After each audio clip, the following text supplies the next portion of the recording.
Guys, entrepreneurship and sacrifice really work hand in hand. So if you're thinking about getting into entrepreneurship, I got to tell you about the sacrifices by telling you my story in regards to the cash hunt. We've been doing the scavenger hunt business now for the past 25 years. It has been successful. And a lot of people always say like, wow, 25 years sounds like a really cool thing. I always say, yeah, that's cool. We have a blast doing what we do. But I always say, ask me about the first 10 years. And when they hear about the first 10 years, they're like, I get it. It wasn't smooth. No, it wasn't. And by me providing you with this type of information, by telling you my story, it will inspire you and it will really paint a good transparency as to what entrepreneur life is. I don't care if you're thinking about doing an online business. I especially don't care if it's a brick and mortar store because there's a lot of sacrifice in that. But any form of business, if you think that there is no sacrifice, folks, you are kidding yourself. And maybe you should consider just doing it as a hobby and working for somebody else. But if you can take the gut punch and be persistent and don't get discouraged and be disciplined, you'll do well. So the key thing is 25 plus years ago, when I was a kid, I used to love putting competitions together. Loved it. Basketball tournaments, billiards tournaments, billiards leagues, racquetball tournaments. I always loved the idea of pitting two teams together or two individuals together in a tournament type of bracket and seeing what the outcome was. I'm like, what? How cool would it be if we took this person and bracketed them together in this tournament and let's see what the outcome was, so on and so forth. I do it to this day by creating scavenger hunts and watching 2 different teams or 10 different teams compete against each other and seeing what the dynamic is. It's really kind of a cool social psychological experiment in many ways. But the cool thing is I loved that. So one particular day, years later, I decided to do a scavenger hunt for friends and family. Great. The key thing is, and I got inspired by Survivor of anything, and just because at that time, reality competitions were a big thing. Survivor was really the talk of everybody's conversation at the water cooler. I'm like, oh, you know what? I think about maybe I'll go and do a scavenger hunt again.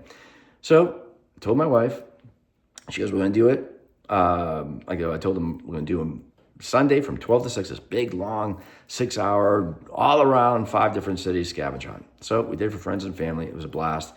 And then the people that won it, good friends of ours, said, would you ever think about this being a business? First thing I said, it'll never work. Never work. They go, did you try? I go, no, I never even consider it. Give it a shot. Revamp it. Do it. So I did it. Now, mind you, guys, this is 1999. This is a time there is no social. There really is no YouTube. There is really no form of real internet as we see it now. No smartphones, nothing. At that time when we did our scavenger hunt, it was with Polaroid cameras.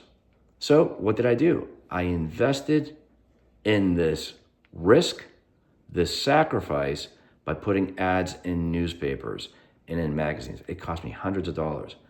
Did I dump everything in order to do this business? No, absolutely not. I was doing 3 different things to make money, and I was newly married.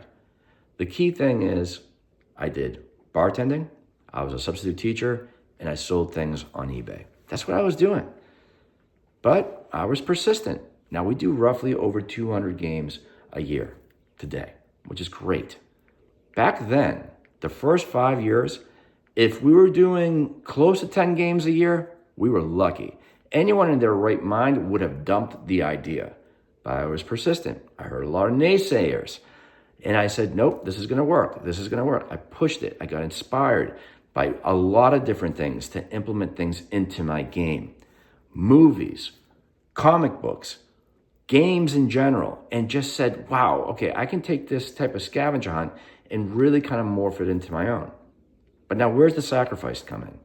The sacrifice means that any type of business that you are in, you are going to sacrifice things like occasions, birthdays, graduations, weddings, which brings me to one particular story as far as weddings are concerned, to have you understand what sacrifice means. Now, at the beginning, we do games 7 days out of the week, but at the beginning, I would only do games Saturday nights at 6 p.m. That was it. That's how much I believed in the product, which meant I really didn't believe in the product. Thankfully for my wife, she would always say, did you ever think about doing this during the day? Never worked. Did you try it? No. Give it a shot. It worked. Did you ever think about doing this during the week?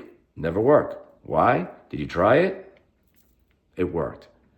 So this particular story takes place during the time when I didn't do it 7 days a week, and I didn't do it during the day. I did it only Saturdays at 6 p.m. And in this particular June day, it was a Saturday, very good friends of ours were getting married. Now, I didn't know the date of the wedding, but I had booked a game for that day or that evening at 6 p.m. My wife tells me the wedding is that day, weeks prior. I'm like, I can't get rid of this game. I worked too hard to get this game. So she goes, well, you got to figure it out. So what did I decide to do? The key thing is when we do our games, there's a lot of portions of the game that require us to pre-plant things, so for points and all that type of stuff. So when that day came about, I couldn't go to the ceremony. So what I decided to do was I'll take the time while they're at the ceremony to prep the game and plant things and all that type of stuff. Now, thankfully, the reception takes place at 4:30. Now, to kind of give you an idea of radius, I'm in Boston, Mass. The reception is in the theater district in Boston. The games takes place within historic Boston. The distance walking is about, give or take, 15, 20 minutes. So I prepped, I planted in my stuff, I went to the reception. I'm in a full suit now. So we greeted friends, we greeted and said congratulations to the new couple. My wife was asking me to get everything planted and all that. I'm like, yeah, everything's all set. No one knew what was going on behind the stage with me. Everyone just assumed that I'm there, just like everybody else, for reception. So by mingling, thankfully, the food came out at around 5:30. I must have ate that food, guys, as quick as can be, and I couldn't finish it because I had to make it in 15 minutes to the reception, to the game. The key thing about that, though, I was a little bit late, but I did call the client up and said, I'm going to be a little bit late, like by 5 minutes. You'll know why. She was cool. I leave the reception. I run to the start location. Now, mind you, what did I say? 15, 20-minute walk. I made it there within 10 minutes in the month of June. I'm sweating. I'm there with the materials. The group greets me. Now, always, when it comes to our games, we're always branded. We're wearing the Cash Hunt brand. I'm wearing a full suit, and I'm sweating. I had to explain to them that I would not sacrifice your game because I have to attend this wedding. Thankfully, they were really cool about it. And the key thing about that was I did the explanation of the game, providing all the instructions. I gave them the materials. Our games at that time were almost close to 3 hours long. And then I ran back to the reception. Everyone was scratching their heads like I just ran a marathon. And I was really transparent. And I told them, here's the situation. They understood.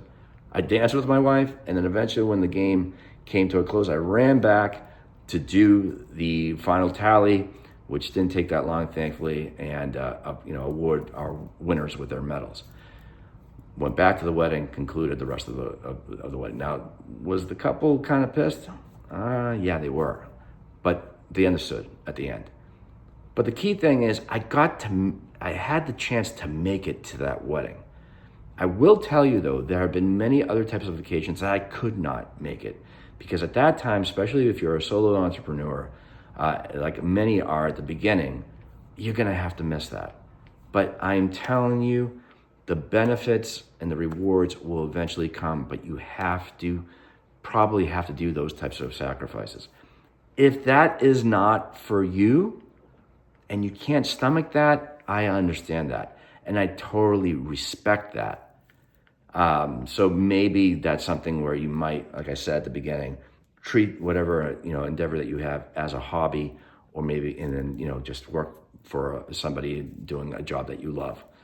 The key thing is, if you can and you can be disciplined and maybe you can work around it, then trust me, the rewards will be there. Full transparency, comparable to what you see and hear today, you're not going to make thousands of dollars within a month. Guys, I hope you do. That's a very small percentage. It takes a lot of effort. It takes some risk, and it takes, well, you hear it on YouTube on posting, consistency. There is a consistency to entrepreneurship. It is no different than a musician. A musician, if you ever ask them, you learned the guitar, are you done learning? There's never a time that you stop learning. You constantly learn. And in today's world of 2025, you have got to be in on everything, especially in marketing, because technology is working at such a rapid pace, such as AI and social, giving you different types of forms of marketing ideas. If you're not on that pace, you're going to be left behind. So you'll look at the video that I have on notebooks, and I'm actually going to connect it to this, where you have to have a notebook around you at all times, jotting down ideas, studying in regards to YouTube videos, podcasts, writing down notes, staying on top of things. It does sound a little bit overwhelming, but if you do it and you can stomach it, you do very, very well. I promise you with that. But don't give up at all. Stay persistent. Think about it. I could have let this business go after a year by just doing 10 games in a year. But I stayed persistent, and then as it kept on going, the numbers got bigger. And then when review sites came about, thankfully, that jumped everything. So stay persistent. Listen to all the strategies in regards to marketing. Listen to all the strategies in regards to AI and social, and you'll do very well. Thanks so much, guys, for listening. Hey, if you made it this far, thank you. It really means the world to me. So, like they always say, subscribe, like, have a comment, put them in the bottom. Thanks so much, guys. And then for more info, click the box or here, there, wherever it is. Thanks a lot. Let's play.